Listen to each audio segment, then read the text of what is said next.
We're moving right along in the end of the church covenant, and we have come to really a summary of a couple of things that we've hit on, we've touched on. And that's what I said. The majority of this paragraph is a summary.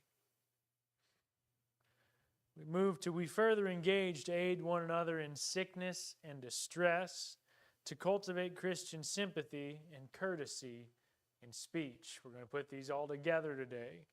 So, speaking on engaging to aid one another. Aid one another in what? In sickness and distress. To cultivate our sympathy and speech as a Christian. Go with me to 1 John chapter 3. What we're speaking of is we're speaking of manifesting love. We engage together to manifest love one for another. Now, love may not come in the form as you think it is. Oftentimes the love that we as people want is a love that makes us feel good and not a love that challenges us. A love that is very purposeful, not empty. See, there's so much empty love in this world today.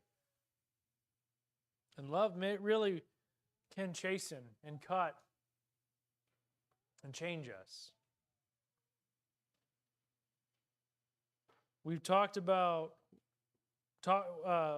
caring for one another in brotherly love, and this part that we come to is a direct correlation to how we love and care for each other. So in 1 John chapter 3, pick up in verse 17. But whoso hath this world's good, and seeth his brother have need, and shutteth up his bowels of compassion from him, how dwelleth the love of God in him? My little children, let us not love in word, neither in tongue, but in deed and in truth. We go to verse 18 first. And today, admittedly, we may be a little bit quicker because it's a summary, and I'm trying to keep it as such, otherwise it won't be as quick. But here in 1 John chapter 3, verse 18, it's talking about not loving by me just looking out and saying, Brother Justin, I love you. And my actions don't mean anything. Or we don't walk by and go, hope you have a good week, Sister Sandra. And I don't mean anything by that. I don't check up on that. You can't say that you're a Christian, that you love the Lord, that you love your brothers and sisters in Christ, if you're not demonstrating your love to each other. If your actions destroy the thought that you love each other.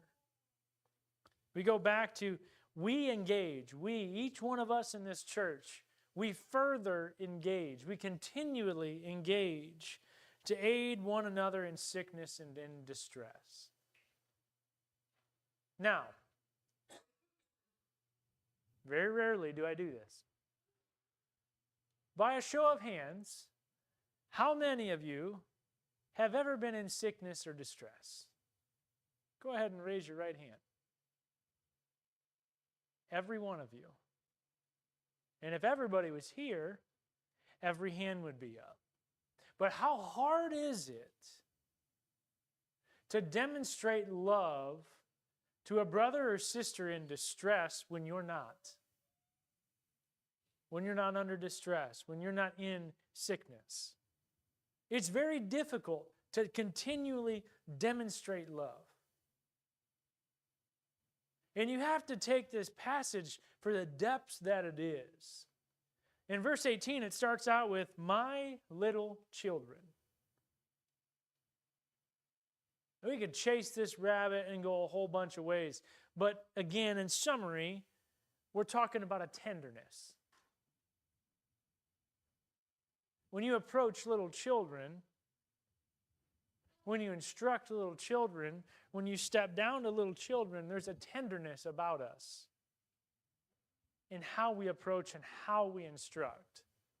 And as John is writing and is inspired, he's inspired to write this with tenderness and how we should address each other. We have to be a tender people to each other in sickness and in distress.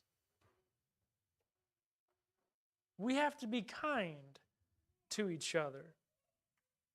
Our love should not just be demonstrated off of affectionate terms. I appreciate you. I love you. But it should be manifest by what we do.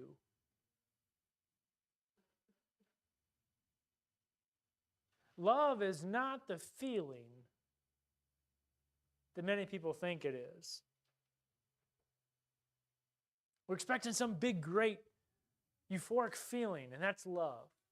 I was thinking of the example. How could I take it outside of my family? And the first thing, and you all have heard the story, the first thing that popped into my head about loving my brother in there, I was thinking about my buddy Zach that would always get his truck stuck at 9:30 at night, and he lived 35 minutes away from me. And he'd call me, and I'd go, yeah, I'm coming over. And my wife and I would both go. Because he was a business owner, and he had to get his truck out to go to work the next day. And it would affect him. It would have caused distress. And it's such a simple, almost silly analogy. But what we forget is our own mind and how much we as people are affected by the things around our life. The devil's going to use whatever he can to cause us great distress. And it's silly. For me, one of the things that causes me the greatest distress at work for years in sales, when I would leave, when I would go away, I would just miss some deals and somebody would take care of it for me. I just wouldn't sell some cars, and I'd sell some cars somewhere else. With my new job, if I take off a week, that means I have to work for 3 weeks to catch up. And I never am caught up. And it's so overwhelming. As I'm trying to catch up, my phone's ringing, and this is all these things, just life. And it's so silly to many people. But at times it puts me in distress. My wife and I were having a conversation yesterday. She was speaking of just being overwhelmed and school starting and things of that nature. How do I cultivate Christian sympathy? How do I aid in that sickness and in distress? And I think the first thing is we have to get past self. We all understand that we have times of sickness and distress, and we have first, may we commit to it together, that the next time that you, individually, you are in sickness and in distress, that you may step back for a minute and think about your brother or sister and the kind of distress that they may be in. May we bond in the distress together, but aid each other, desire to help each other. We ought to be ones of love for each other. We ought to be ones tender to each other. You know, how often are you tender to each other? Now, there's a difference between needing to be frank and speak directly and being abrasive when you don't need to be. There's a difference between watching somebody go through a struggle that you went through 20 years ago, and maybe they're not doing it, getting through it the same way that you are, and you just not being as tender as you should be, as loving as you should be. I pray we think the next time we go through some great distress that we stop being selfish for a minute and think about our brothers and sisters. I believe that'll be a great help to us. You know, the reality is there may not be anything that you can do to aid in sickness and distress than pray and be present. But if you're too caught up in your own life, you can say, I love you, brother. I enjoy being here. I enjoy doing all these things that we do together. But if you're really not there to support, then you're not keeping the church covenant. You're not keeping those things in which you've committed to. And look at the other things that we've covered. How serious is it? Aiding each other is very important. In verse 17, but whoso hath this world's good and seeth his brother have need, and shutteth up bowels of compassion from him, how dwelleth the love of God in him?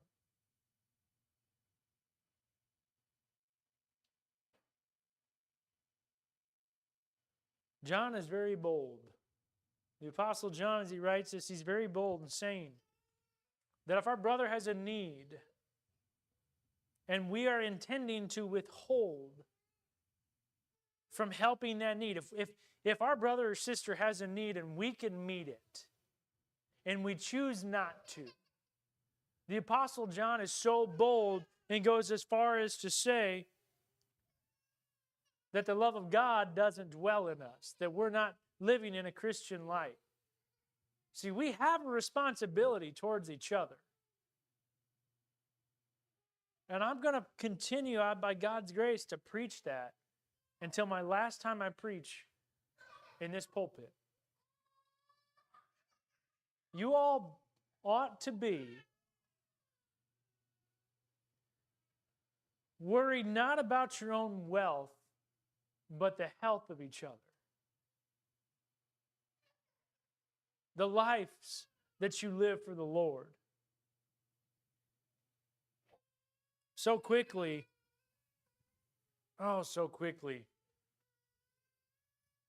we get caught up trying to build a retirement and pay off our homes and pay off the things that we need to pay off.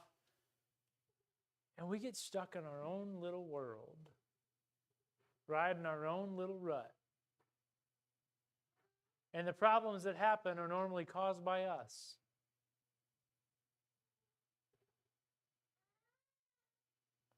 Now, it's not saying that we should give every man everything they need all the time. It's possible that aiding in sickness and in distress is not giving anything, because it'll make the problems worse.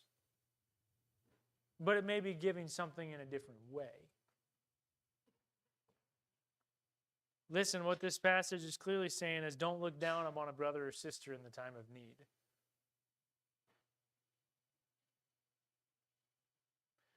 And I would go as far as to say that sometimes looking down isn't necessarily looking down, like I'm looking down towards you all right now, but it's looking past and through you. Acting like the problem doesn't exist. Acting like you don't see. That is not Christian behavior. Your all's first responsibility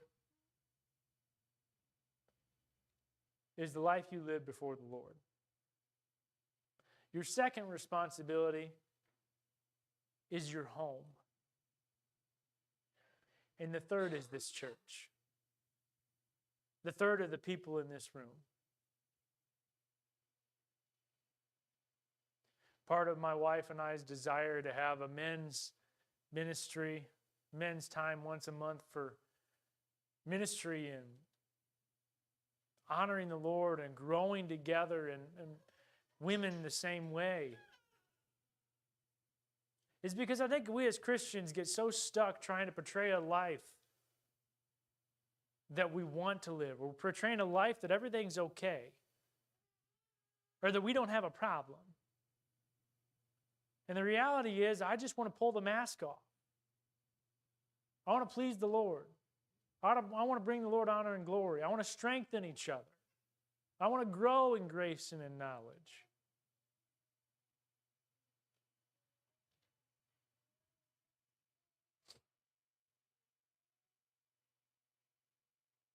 I want to see the Lord's people grow.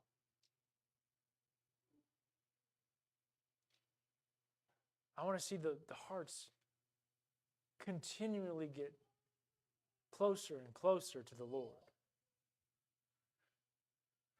And if everywhere you turn, your heart is striving to please the Lord, you're going to grow closer and closer to Him. You know what? Even one of the commentaries I looked at said, "Be careful as a Christian accumulating wealth when those around you are in need, because the wealth can just soon go away."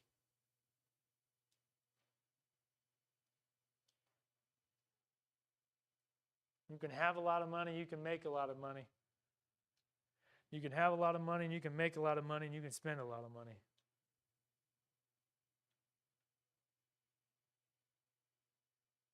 And all you're doing is putting it back in the system and moving the machine of this world rather than aiding each other. Now, I say that, you go to Acts chapter 2, and we'll read that. I'm not saying that we need to become the church in Jerusalem. I'm also not saying that we shouldn't at times. One of the commentaries, I think it quoted it exactly. Let's see. One of the commentaries said, "What if the pastors of the Lord's New Testament Baptist churches insisted we spread out the wealth and help and aided each other in love by very modest means? This behavior would be quite unheard of, and the pastor would be quite looked down upon." Well, we've seen Acts chapter 2. We were there a long time ago. But in verse 44, "And all that believed were together, and had all things common, and sold their possessions and goods, and parted them to all men as everyone had need." And we know 3,000 souls were saved. We know that the church continued to grow. Why did the church grow? Because the people's needs were met. Because by the needs of the people being met, people were able to worship more. Aren't we here for worship anyway? Are we here for an 8 to 5, 5 days a week? Are we here for our great big homes? Multiple vehicles? All the pleasure we should want? We're missing the mark.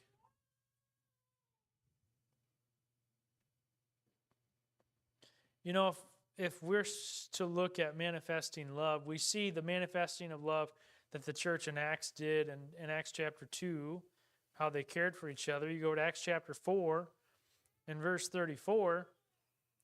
"Neither was there any among them that lacked, for as many as were possessors of lands or houses sold them and brought the prices of the things that were sold and laid them down at the apostles' feet, and distribution was made unto every man according as he had need." What a willingness to aid each other in sickness and in distress. And one of the greatest problems that faces our churches today is the churches, the people that make up the church, believe it's the pastor's job to do all the manifesting of love, support, and aid. And some of that might be foreign to some of you. But if you visit enough churches and you see enough places, you'll know what I'm talking about.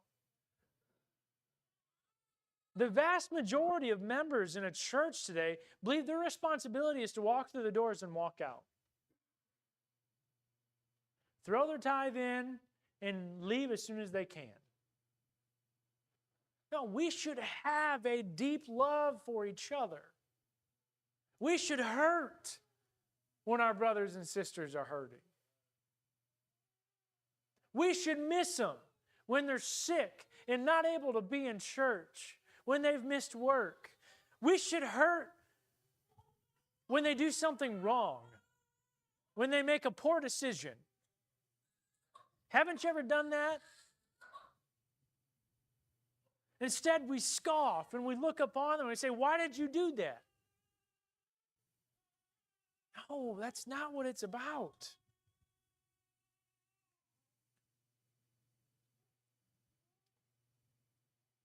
This covenant pledges each and every one of the members to this task.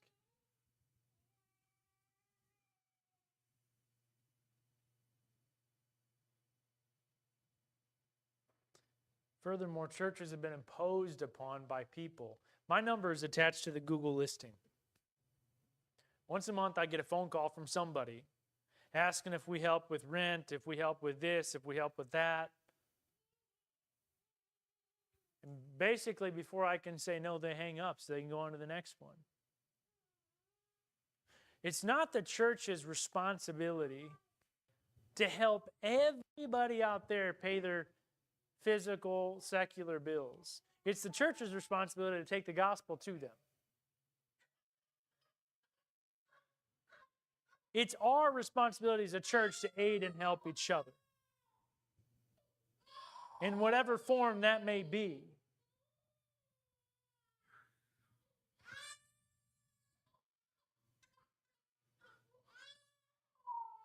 Churches have made ministry.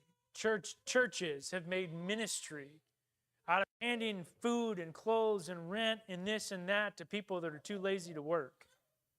I don't apologize for saying that. That's the truth. That's not what I'm saying. I'm saying be there for each other. I'm saying be present enough that throughout the week you call and check on each other. You know what's funny? And I don't say this to step on anybody's toes. But I want you to understand something. The newness of things wears off. It is September 7th. I have been your pastor for almost 18 months. For the first year, I would get texts from many of you praying for you. How are you doing? How is your day? Everything okay? The farther that we go down the road, the less and less of those come through. The farther that we get into the tenure of the role, the less and less encouragement that comes from that. Why is that? Because I've gotten comfortable and I'm not reaching out to you. Because you've gotten comfortable, you're not reaching out to me. And we often forget because we get so busy and implanted in life, just like I'm not implanted in this, I just keep moving back and forth and I don't know why. We get so implanted, ingrained in our life that we don't stop and get out of our own head. We say, well, we're busy, we're this, we're that. Well, we choose our busy.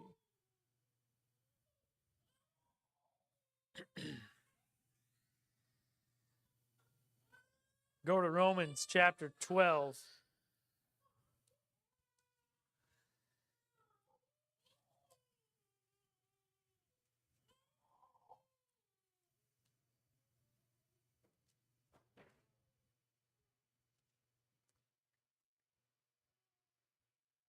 What I said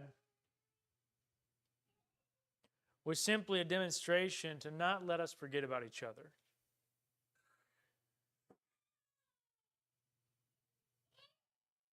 Because what I've started to learn, and I've seen happen in my family as my grandfather pastored, you're excited for a while. And then pretty soon the only time that the pastor hears from you is about a problem.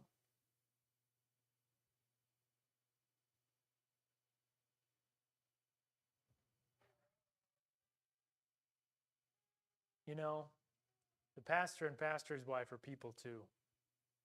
They've got problems, they've got difficulties.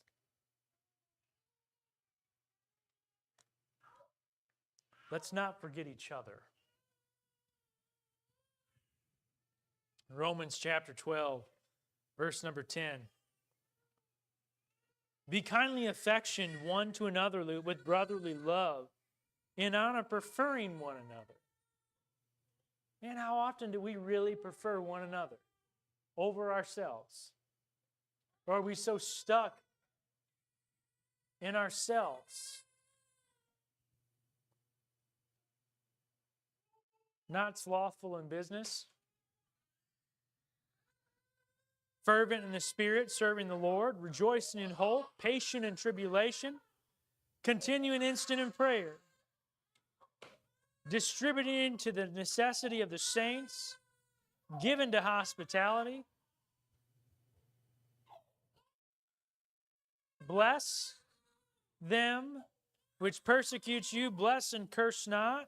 Rejoice with them that do rejoice, and weep with them that weep.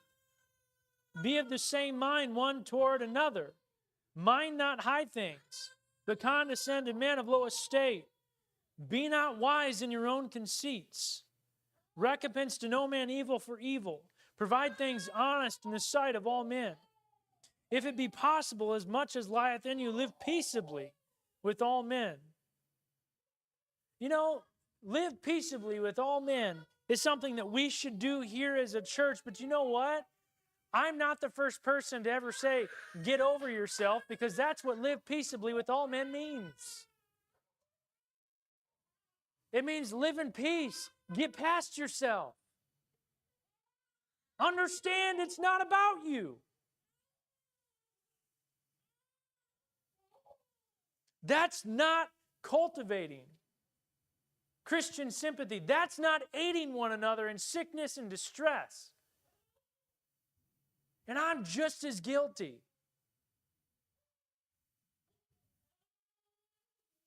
Here in Romans chapter 12, we begin talking about cultivating sympathy and feeling. We're talking about cultivating Christian sympathy.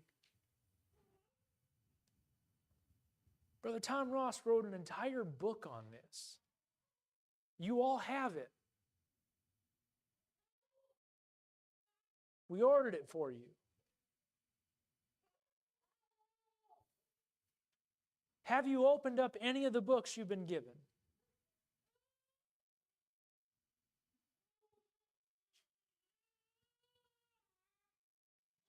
Because I'm sure we do a lot of reading throughout the week. But how much of it is the right? How much of it is us trying to cultivate Christian sympathy? Cultivate means to bestow attention, care, labor upon, to view with valuable return, to fertilize, to till. When you cultivate soil, you're trying to promote its health. You're trying to make more, for simple terms, trying to turn it up.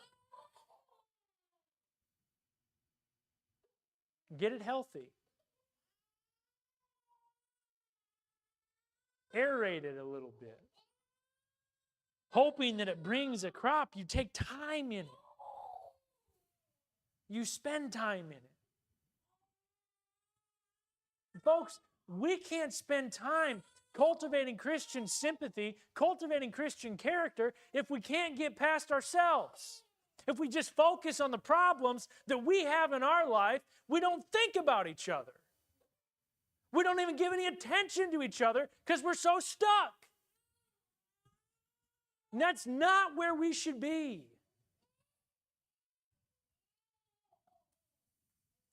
Don't you think your brothers and sisters today that are present have problems?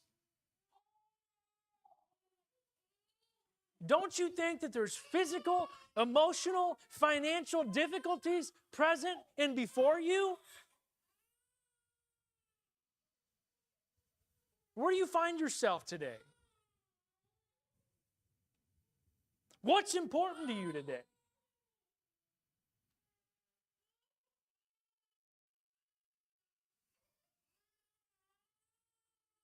Make the reflection on yourself. And by God's grace, look to see how you can reach out and aid a brother or aid a sister.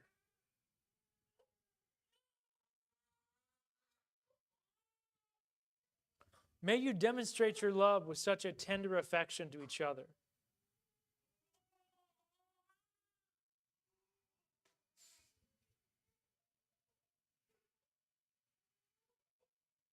I'm trying to be careful. There's so much I could say. There's so much I see.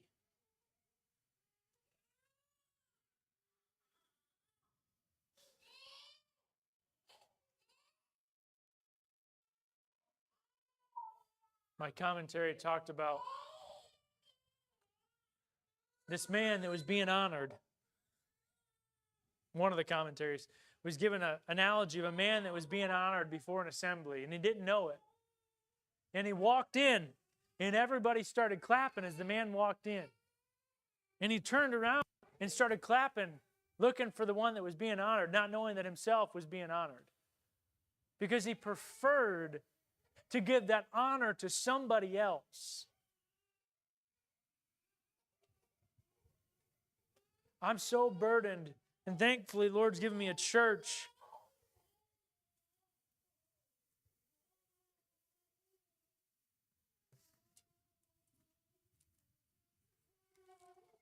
Lord's given me a church to preach to.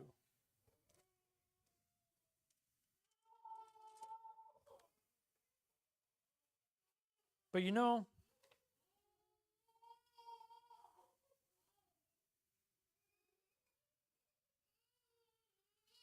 see if I can find what I was looking for.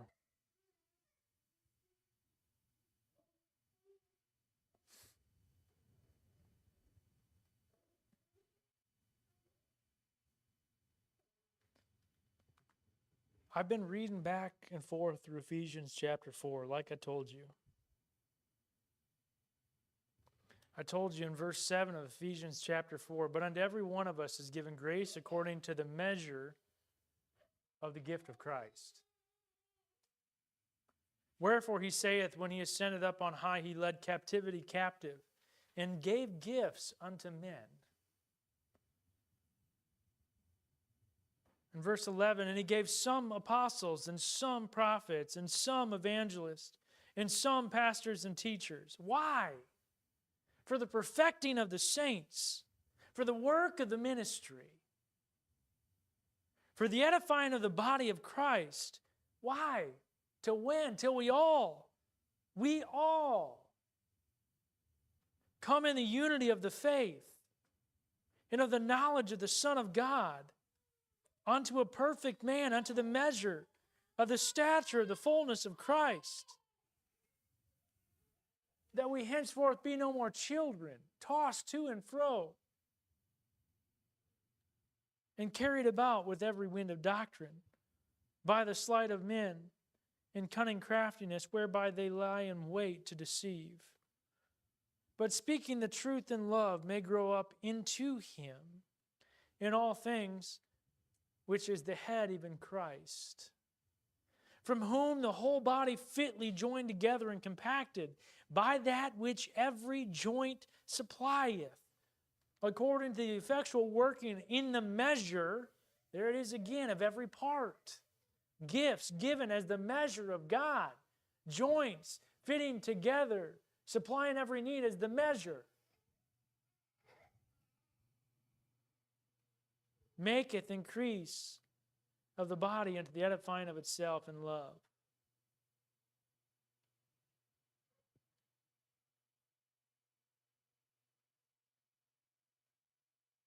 You know,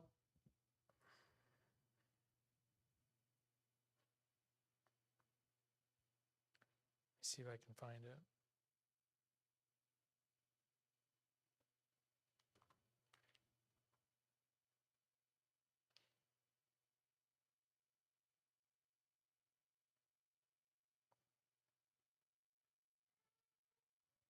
The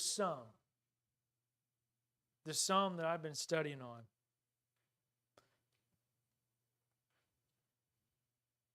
Many people that are part of the sum act like they don't want to be. Ephesians chapter 4 is speaking about God giving us gifts. Pastors, evangelists, apostles, prophets. And all through the years, you see of the ones that were given being taken advantage of. Why were you gifted some? Many of you have had many pastors, several pastors. You were given that for spiritual maturity. You were given that to become more mature in Christ. And yet Christians today take the majority of their issues with the pastor. That's not aiding one another. That's not cultivating Christian sympathy. That's not cultivating Christian character. And that's not cultivating Christian speech. That's allowing the devil to come and get in the middle of things.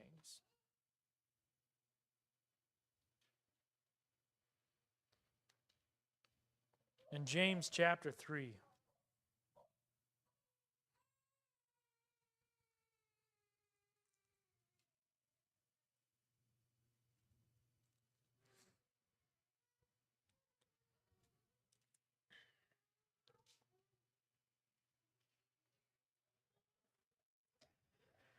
verse number 2.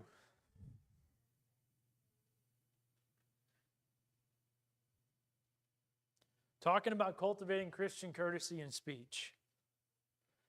For in many things we offend all. If any man offend not in word, the same is a perfect man, and able also to bridle the whole body. Behold, we put bits in the horse's mouth that they may obey us, and we turn about their whole body. Behold also the ships, which though they be so great, and are driven of fierce winds, yet are they turned about with a very small helm, whithersoever the governor listeth. Even so the tongue is a little member, and boasteth great things. Behold, how great a matter a little fire kindleth. And the tongue is a fire, a world of iniquity. So is the tongue among our members, that it defileth the whole body, and setteth on fire the course of nature. And it is set on fire of hell. For every kind of beast, and of birds, and of serpents, and of things in the sea is tamed, and hath been tamed of mankind. But the tongue can no man tame. It is an unruly evil, full of deadly poison. Therewith bless we God, even the Father, and therewith curse we men, which are made after the similitude of God. Out of the same mouth proceedeth blessing and cursing. My brethren, these things ought not be so. Your tongue is a little fire. Your tongue is going to get you in trouble. Your tongue ought to produce Christian courtesy in speech. It ought to cultivate Christian courtesy in speech. But so often, maybe in our picking, maybe unintentionally, or even more shamefully, maybe absolutely intentionally, do we say something that we shouldn't and create a whole lot of problems?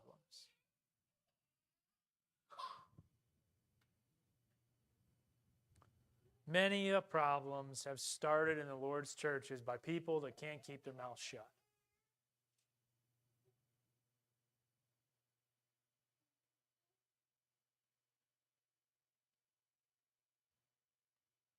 Many a shame has been brought upon the Lord's churches by people who can't keep their mouths shut.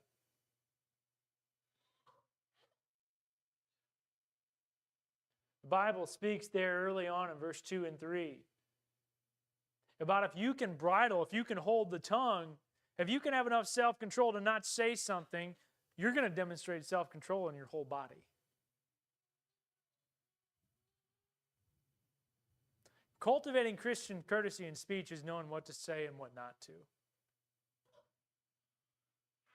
We have these little hooks that we like to do as people. You know what I'm talking about? It's when we go, no, I was going to say something, but I'm not going to say it anymore. Now we're hooked. We want to know what you're going to say. What were you going to say? What were you going to tell me? Tell me. Tell me. It's like a little kid. Tell me. We ought to say, okay. Man, I'm glad you said that because I'd really want to know. Let's just stop talking about it. Everybody's watching us. Our kids are watching us. I'm just as guilty of it as you are. We're going to control our speech. The Bible speaks about somebody that controls their tongue well as well-rounded and disciplined.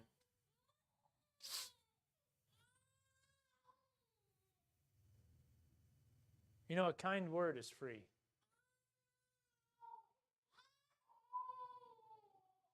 But do you know what is not returnable? Do you know what's not refundable? We live in a society that we can just return and take anything back that we want to when we don't like it. But everybody, I want you to listen to me very closely when I say this.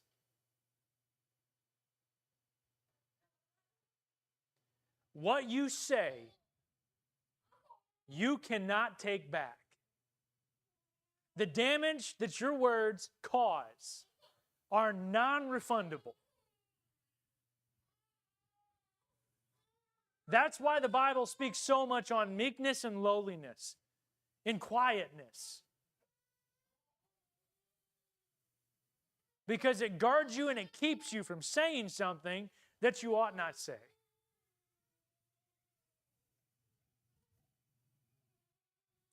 Controlling yourself is hard.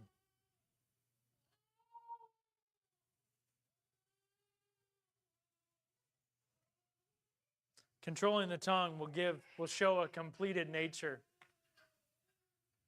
in us. So in closing, we further engage to aid one another in sickness and distress. We further engage to cultivate Christian sympathy. And we further engage to cultivate Christian courtesy and speech. I think, if anything, we are seeing how much work we need to do as members of one of the Lord's churches. May we work until the end. Let us be dismissed in a word of prayer. Pray you all have a good week. Let's pray.